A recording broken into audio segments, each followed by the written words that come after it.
I'm not a scalloped potato fan. A good way to get to know somebody is to ask them what is their favorite way to eat a potato. It grows under the ground and you're gonna eat it? Yeah. It's delicious. Like, there's so many weird things. Potatoes. I love potatoes. I love potatoes. I love potatoes. Asking me about potatoes. Ooh, there's so many ways to eat a potato. And the more you can put in there, the better.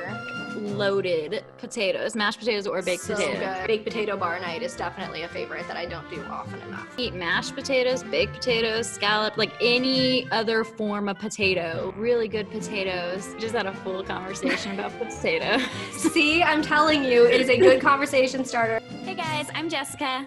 I'm Brittany.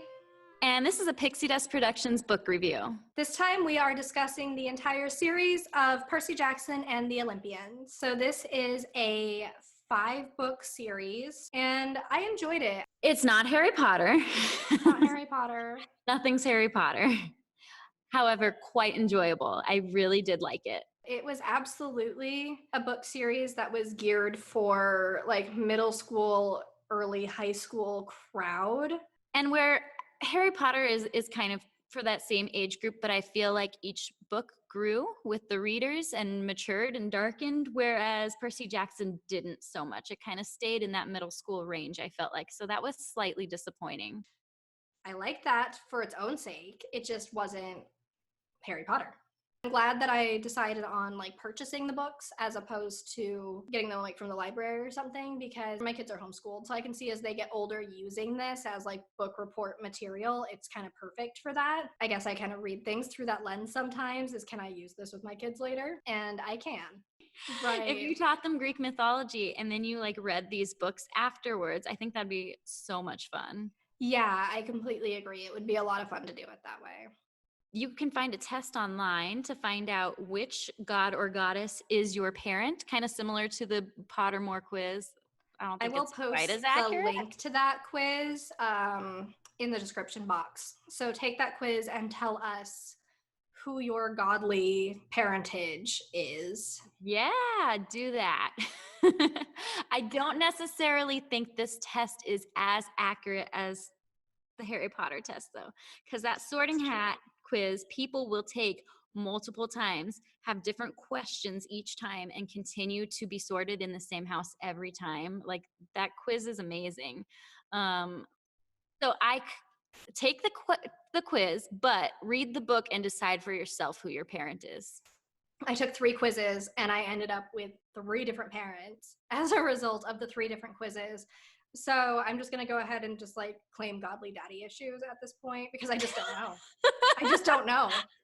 I mean, that makes sense. All of the demigods seem to have some sort of daddy issues going on, so. Dude, it's appropriate. It's appropriate. Within the Riordan, I shouldn't have even started saying his name. The author of the books. Within this universe that the author has created, there's also some series on like different gods and demigods and titans and other things from this realm. And there's entire novel series, like 5-part series, just like the ones we read. And there's some short stories intertwined as well. The Percy Jackson and the Olympian 5-part series has, in a separate book called Demigod Diaries, has 3 loosely attached short stories that you can read along with the series, and we did. You don't have to. They're absolutely not necessary. They're not as good as the novels. And I'm going to say, if you do read them after you read the novels. There is one of the short stories does take place. It's a prequel to the first book, but it's going to give spoilers away to the first book if you read it. So read them after the series if you're going to choose to read them. Also within that same side book, Demigod Diaries, there are a few other short stories that correlate to the other book series in that universe that don't correlate to the Percy Jackson and the Olympians portion. Okay, so along with these books, they have also, the first 2 books were also made into movies. The general fan base community does not appreciate these movies. I've watched the first one so far, and the whole time I was watching, like, this isn't right. They messed up this part. That's completely made up. I don't even know where that came from, like, the whole time. I know everybody feels like this about books made into movies, but this is on another level. I definitely have strong feelings for you. I just haven't decided if they're positive or negative yet. It was exceptionally bad. Riordan, who wrote the books, I have seen him in forums like affectionately referred to as Uncle Rick, so maybe I need to just adapt Uncle Rick. Maybe this is why they all call him that. That's creepy. It's popular. But anyway, he has been in works with Disney Studios. They don't have anything on the books yet for a Percy Jackson series, but they are having discussions about it. Yeah. So it's exciting to look forward to on the horizon. I've heard people discuss how much they would like to see it in an animated form, and I think that could be really fun.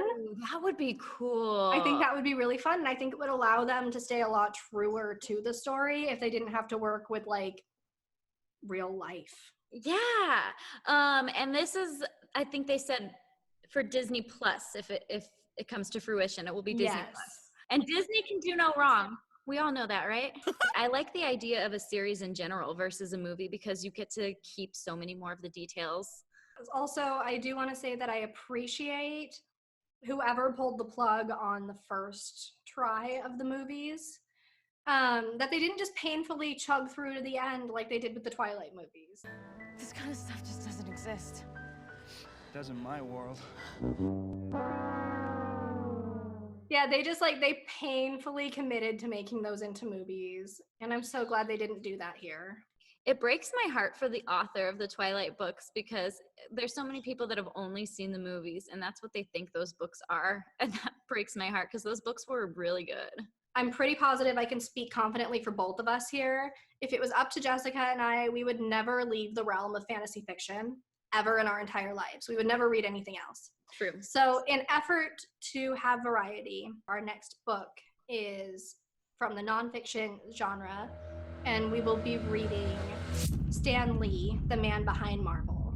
I order a lot, all of us in our group order a lot of used books from abebooks.com. They are usually super cheap. You can get them delivered for under $5, including shipping usually. Amazon is a good place to find whatever titles you need. And this particular title, I noticed that if you do not yet have an Audible account and you sign up for one, which I think is free for the first month, you get Stan Lee, the man behind Marvel, is an option as a free Audible currently.